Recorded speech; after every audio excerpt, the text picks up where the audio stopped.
Assalamualaikum warahmatullahi wabarakatuh. Hai sahabat Elpison, hai seluruh kelas 10 SMA Negeri 2 Tunggal Jaya. Apa kabar? Semoga selalu sehat dan tentunya tetap semangat belajar TIK dari rumah. Salam TIK dari Dr. Matt, Smart Student with ICT. Nah, pada pertemuan kali ini kita akan membahas bab 2 subbab 2. Fungsi dan proses kerja jaringan telekomunikasi. Ya, sudah siap? Tentunya bersama Bapak Tita Nurdianto, SPD GR. Topik yang pertama adalah pengertian jaringan telekomunikasi. Telekomunikasi berarti komunikasi jarak jauh. Komunikasi antar alat yang memerlukan suatu perantara, misalnya kabel. Jika beberapa alat komunikasi dirangkai sehingga dapat melakukan komunikasi, rangkaian ini bisa kita sebut jaringan alat komunikasi. Jaringan telekomunikasi adalah rangkaian beberapa alat komunikasi yang letaknya saling berjauhan, misalnya jaringan telepon dan jaringan internet. Topik yang kedua, jenis jaringan telekomunikasi. Terdapat dua jenis jaringan telekomunikasi. Yang pertama, jaringan wireline adalah jaringan yang menggunakan penghubung berupa kabel. Jadi jaringan wireline ini butuh kabel. Contohnya kabel koaksial, serat optik, dan Twisted Ethernet. Sedangkan yang kedua adalah jaringan wireless, yaitu jaringan yang tidak menggunakan penghubung berupa kabel. Jadi jaringan wireless tidak butuh kabel. Contohnya jaringan gelombang mikro, serat radio, Bluetooth, dan jaringan gelombang infrared atau inframerah. Kita akan bahas satu persatu. Yang pertama yang kita bahas adalah kabel koaksial, yaitu jenis jaringan wireline. Kabel koaksial atau kita sebut coaxial cable berupa kabel yang berisi dua buah konduktor. Salah satu konduktor terbuat dari tembaga. Konduktor tembaga dilapisi dengan isolator. Konduktor yang kedua melingkar di luar isolator pertama. Ya. Kemudian kabel koaksial digolongkan menjadi dua. Yang pertama, kabel koaksial tebal atau thick coaxial cable yang berdiameter 12 mm. Selubung kabelnya berwarna kuning, disebut juga standar Ethernet. Thicknet atau singkatan dari Thick Ethernet. Ada juga yang bilang yellow cable. Yang kedua adalah kabel koaksial tipis, thin coaxial cable yang berdiameter 5 mm. Selubung kabelnya berwarna hitam atau gelap karena tipis sehingga kabel disebut dengan thinnet. Ini lebih lentur dibanding dengan thicknet. Nah, ini contohnya kabel koaksial tebal, yang ini kabel koaksial yang tipis. Ya, ada kelihatan perbedaannya ya. Jelas terlihat perbedaannya, berwarna kuning dan berwarna hitam gelap. Selanjutnya, serat optik. Salah satu jenis jaringan wireline. Serat optik dibuat dari serat plastik atau kaca. Kabel jenis ini banyak digunakan pada bidang teknik. Serat optik juga terdapat dua bagian utama. Yang pertama, clothing, yaitu mengelilingi bagian inti atau core-nya. Bagian selimut ini terbuat dari kaca yang berdiameter antara 5 sampai 250 mm. Yang kedua adalah cord, berada di tengah-tengah atau inti kabel. Cord dilindungi dengan lapisan cladding, buffer coating, materi penguat, dan pelindung luar. Ini adalah contoh dari serat optik. Ya. Kemudian, kabel serat optik banyak dipilih karena kabel ini mampu mengirim data dengan cepat. Yaitu kecepatan transfer datanya lebih dari 100 Mbps. Data atau informasi dikirim menggunakan gelombang cahaya. Caranya, sinyal listrik dikonversi atau diubah menjadi gelombang cahaya. kabel serat optik ini relatif aman dari gangguan. Yang ketiga, yaitu Switch pair Ethernet, masih dalam jenis jaringan wireline. Pasangan kabel Ethernet yang diatur itu bentuknya berpilir, berkembang pada tahun pertengahan 1980-an. Dan secara garis besar, kabel Switch pair Ethernet digolongkan menjadi dua, yaitu Unseat Switch pair atau UTP dan Shared Switch pair atau STP. Nah, ini contoh yang UTP, yang ini contoh STP. Ya, jelas kelihatan perbedaannya. Nah, Switch pair Ethernet bagian UTP. Kabel UTP ini diberi nama berdasarkan bentuk fisik kabelnya. Kabel ini memuat 4 pasang kabel kecil berbeda warna. Nah, lihat ya. Kemudian keempat pasang kabel kecil ini dilapisi pembungkus berbentuknya memanjang. Ada 4 warna. Kemudian pembungkus ini digunakan sebagai pelindung sekaligus penyedia jalur bagi tiap pasang kabel. Kabel UTP ada perangkat jaringan yang dihubungkan dengan menggunakan konektor. Jenis konektor yang digunakan adalah RJ45. Kemudian kabel UTP digolongkan menjadi 5 jenis yang digunakan untuk menangani sinyal suara yang berkecepatan rendah hingga sinyal LAN yang berkecepatan tinggi. Nah, ini dia kategorinya. Ada 7 kategori yang ada di sini. Kategori dari Cat 1 sampai ke 7. Cat 1 frekuensinya 1 MHz, Cat 2 4 MHz, Cat 3 10 MHz, Cat 4 20 MHz, Cat 5 100 MHz, Cat 6 lebih dari 155 MHz, dan Cat 7 lebih dari 200 MHz.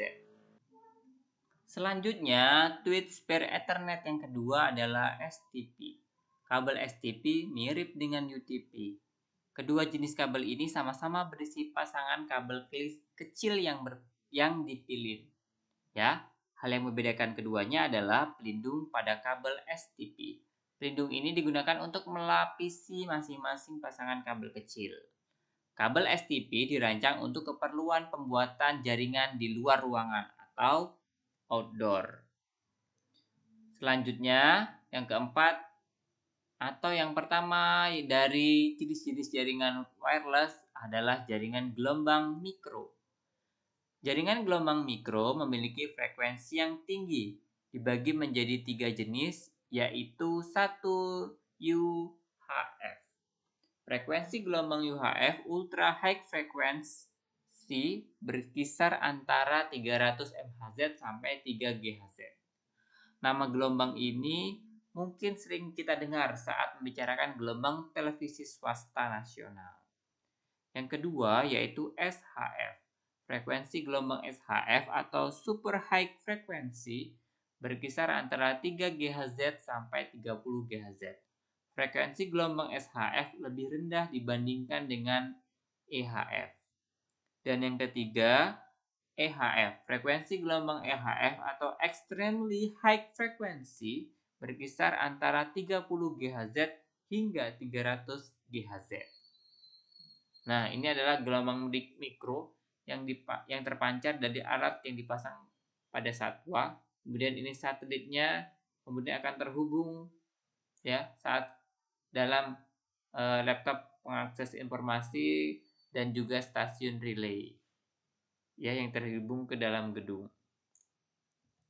Selanjutnya, jaringan gelombang mikro biasanya digunakan pada jaringan komputer jenis MAN, Metropolitan Area Network. Artinya, cakupan gelombang mikro tidak terlalu luas. Namun, cakupan gelombang mikro dapat diperluas jika menggunakan alat tertentu. Untuk jarak yang jauh, biasanya stasiun relaynya dapat digunakan. Jarak antara stasiun relay mencapai 30 hingga 50 km.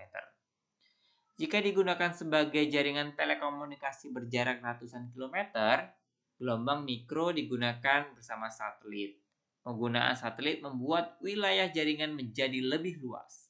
Selain itu, komunikasi tetap dapat dilakukan meskipun pemakai sedang melakukan mobilitas. ya. Jadi menggunakan gelombang mikro, menggunakan satelit, ya. Walaupun jaraknya sangat jauh dengan stasiun relay yang digunakan. Selanjutnya yaitu yang kedua dari jaringan wireless adalah gelombang radio. Gelombang radio menyampaikan suara atau data melalui udara. Jenis gelombang ini memungkinkan pengguna bergerak sambil terus melakukan komunikasi.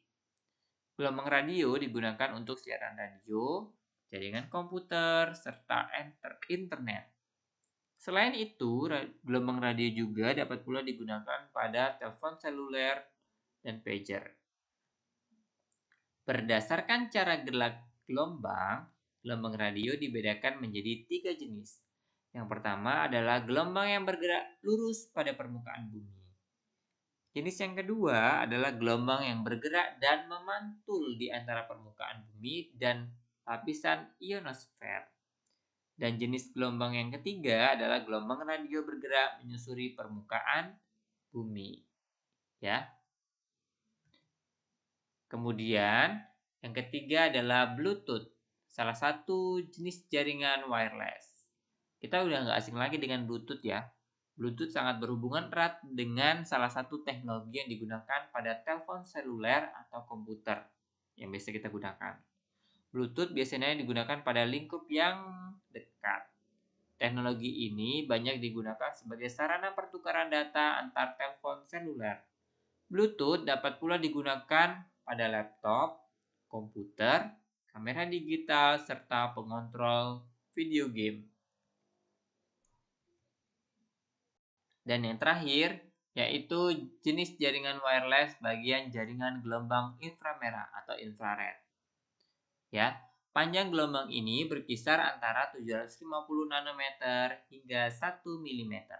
Sebagai catatan, 1 nanometer setara dengan 1 dikali 10 pangkat min 9 meter.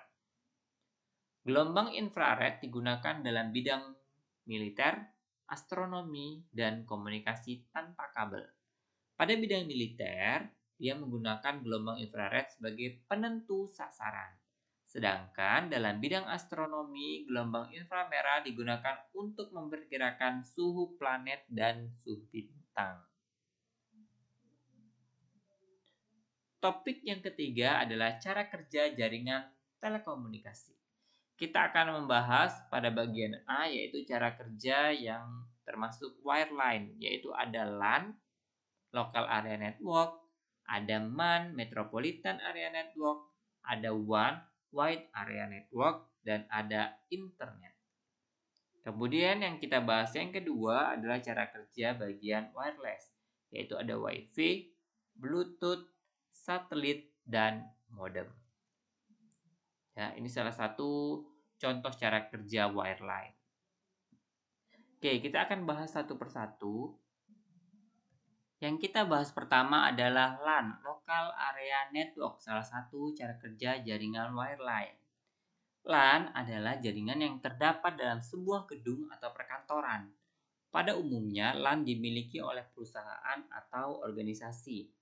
LAN digunakan untuk menghubungkan satu komputer ke komputer yang lain yang terdapat dalam satu gedung. Komputer-komputer itu dihubungkan untuk membagi sumber daya yang terdapat dalam kantor. Sumber daya yang dimaksud misalnya printer. LAN juga memungkinkan beberapa komputer dalam sebuah perusahaan menggunakan satu printer secara bersama-sama. Selain itu, LAN juga memungkinkan komputer-komputer untuk saling berkomunikasi dan bertukar informasi. Yang kedua adalah MAN, Metropolitan Area Network. MAN adalah jaringan LAN dalam versi yang lebih besar. MAN digunakan untuk menghubungkan sejumlah komputer yang terdapat pada beberapa kantor yang saling berdekatan letaknya. Misalnya jaringan MAN yang terhubung pada kantor-kantor pemerintahan dalam suatu kota. Ya, kalau LAN tadi dalam satu kantor, yang ini menghubungkan satu kantor ke kantor yang lain. Hal ini dilakukan untuk berbagi data antara satu instansi dengan instansi yang lainnya. MAN mampu menunjang data dan suara bahkan dapat terhubung dengan jaringan televisi kabel. Yang ketiga adalah WAN, Wide Area Network. WAN adalah jaringan komputer yang mencakup area yang sangat luas. WAN dapat menghubungkan komputer-komputer yang terdapat dalam sebuah negara. Kemudian yang keempat adalah internet. Internet merupakan jaringan komputer yang mencakup seluruh dunia.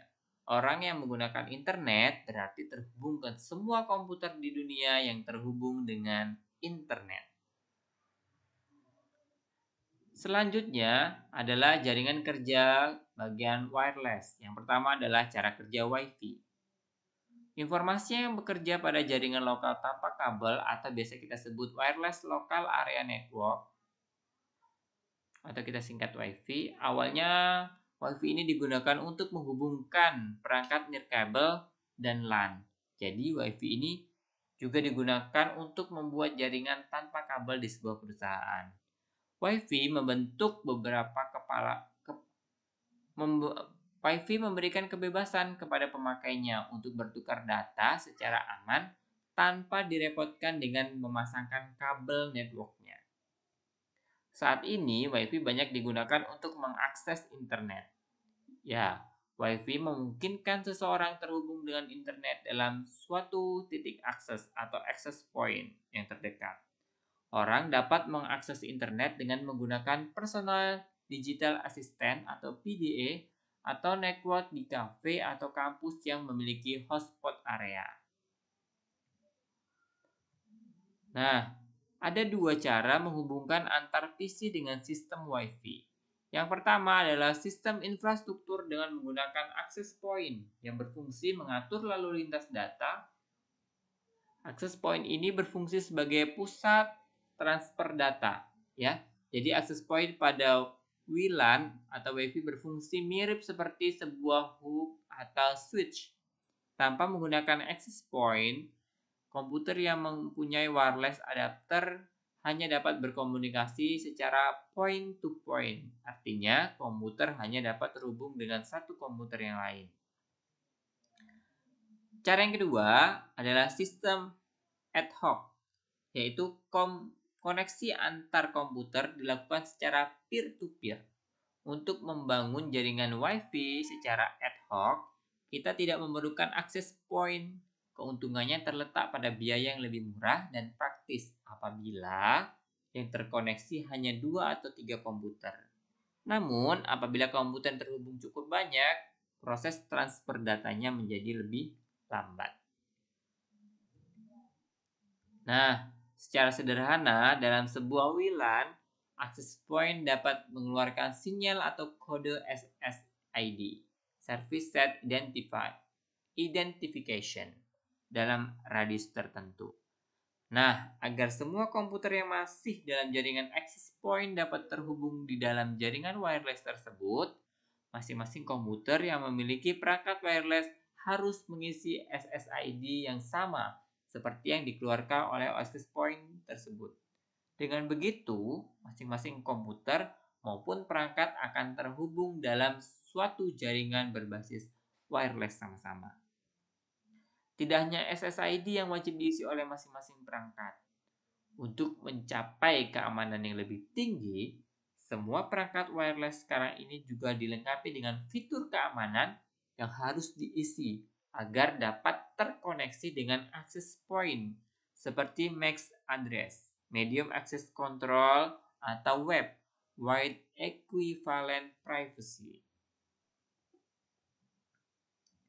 Selanjutnya, tujuan dari pemberian fitur-fitur tambahan ini agar seleksi koneksi dapat dibatasi sehingga tidak semua orang dapat masuk dengan mudah ke dalam jaringan.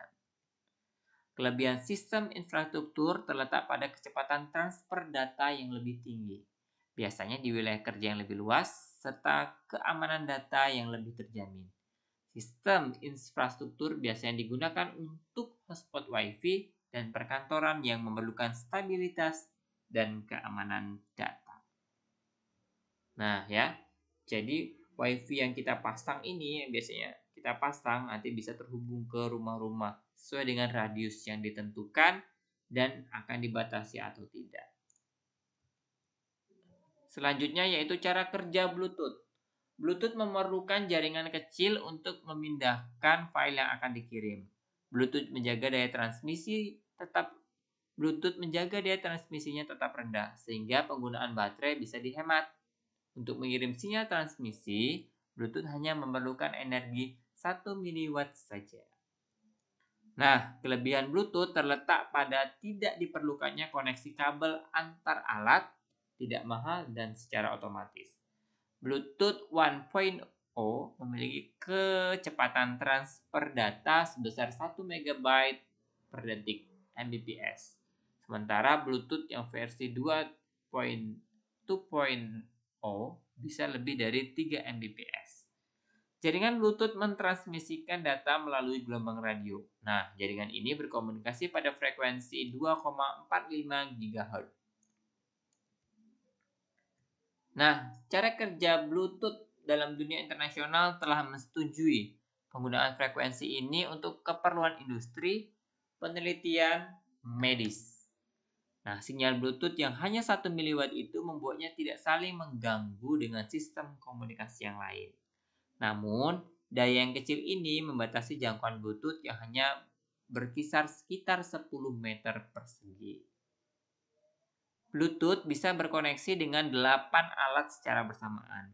Dengan semua alat ini dalam radius 10 meter, kita mungkin berpikir bahwa sinyalnya mungkin akan menumpuk. Akibatnya mengganggu proses alat-alat kerja itu. Namun ternyata tidak demikian. Bluetooth menggunakan sebuah teknik yang dinamakan harapan penyebaran spektrum frekuensi yang membuat sebuah alat mentransmisikan data pada frekuensi yang sama dalam waktu yang bersamaan.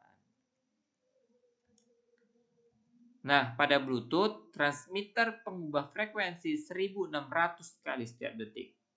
Karena setiap Bluetooth mentransmisikan sinyal dengan menggunakan penyebaran spektrum secara otomatis, maka sangat kecil kemungkinan ada dua transmitter yang menggunakan frekuensi sama dalam waktu yang bersamaan.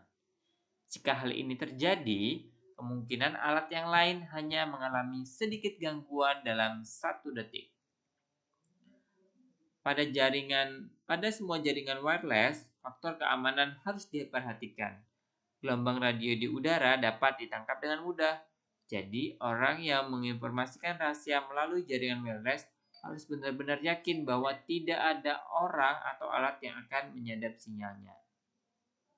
Ya, ini adalah salah satu cara kerja jaringan wireless bagian Bluetooth. Ya, dia dapat terhubung ke sana, ke sana, ke sana, ke sana. Selanjutnya, cara kerja satelit. Satelit komunikasi ditempatkan pada orbit setinggi 22.300 mil di atas ekuator. Penempatan satelit pada orbit ini memungkinkan satelit berkomunikasi dengan stasiun utama dalam area jangkauannya. Satelit bergerak dengan kecepatan yang sama dengan kecepatan rotasi bumi. Hal ini membuat manusia lebih mudah memantau satelit dari bumi. Penggunaan satelit telah membantu manusia dalam melakukan pertukaran informasi di seluruh permukaan bumi. Dengan satelit, industri televisi hanya dapat menyampaikan berita dari tempat kejadian peristiwa secara langsung, ya. Jadi dapat menyampaikan berita dari tempat kejadian peristiwa secara langsung. Kamera televisi dihubungkan dengan pemancar di dalam mobil. Di dalam pemancar tersebut, semua gambar dan bunyi diubah menjadi gelombang radio. Nah, gelombang tersebut dikirim ke satelit menggunakan parabola yang ada di dalam mobil.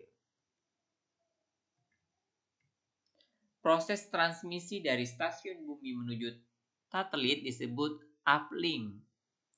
Jauh di atas bumi, parabola pada satelit mengumpulkan gelombang radio.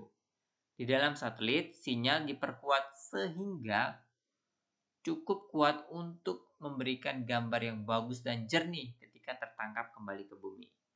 Sekarang, satelit mengirimkan sinyal yang telah diperkuat ke stasiun darat. Dari sini, gambar dapat dikirim ke studio televisi dan rumah-rumah. Nah, proses ini disebut downlink. Ya, ini dulu yang bagian uplink dari sini ke sini. Kemudian sekarang kita dapat menggunakan jalur segmen angkasa menggunakan downlink. Dan yang terakhir adalah cara kerja modem. Dalam kerjanya, modem melakukan proses modulasi dan demodulasi terhadap data yang dipancarkan. Modem menerima rangkaian pulsa biner dan periferal komputer. Kemudian, modem memodulasi karakteristik sinyal analog, level tegangan, frekuensi atau fasa agar dapat disalurkan melalui saluran telepon. Hal ini berbeda terjadi pada modem pihak penerima. Modem akan melakukan demodulasi, kemudian sinyal yang diterima akan dipisahkan kembali sehingga dapat dibaca oleh komputer. Nah, proses inilah yang disebut demodulasi. Pada awalnya, kecepatan modem hanya 300 bps, byte per second. Dewasa ini kecepatan modem sudah mencapai 50 kbps.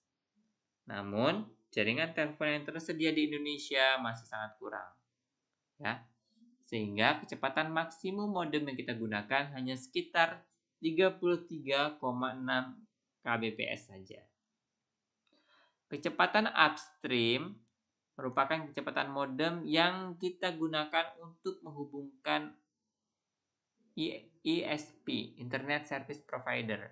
Sebaliknya, kecepatan downstream menggambarkan kecepatan ISP menghubungi modem kita. Nah, itulah tadi pembelajaran kita hari ini. Mari kita berlatih sama-sama membahas tentang fungsi dan cara kerja jaringan telekomunikasi.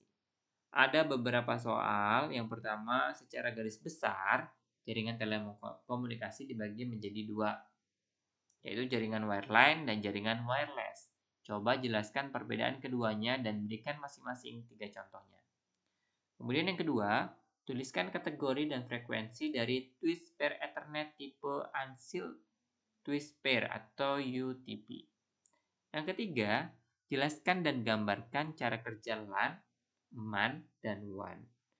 Soal yang keempat, jelaskan dua cara menghubungkan antar PC dengan sistem WiFi yang kita gunakan. Dan yang kelima, jelaskan cara kerja satelit secara lengkap. Silakan kerjakan di buku latihan masing-masing.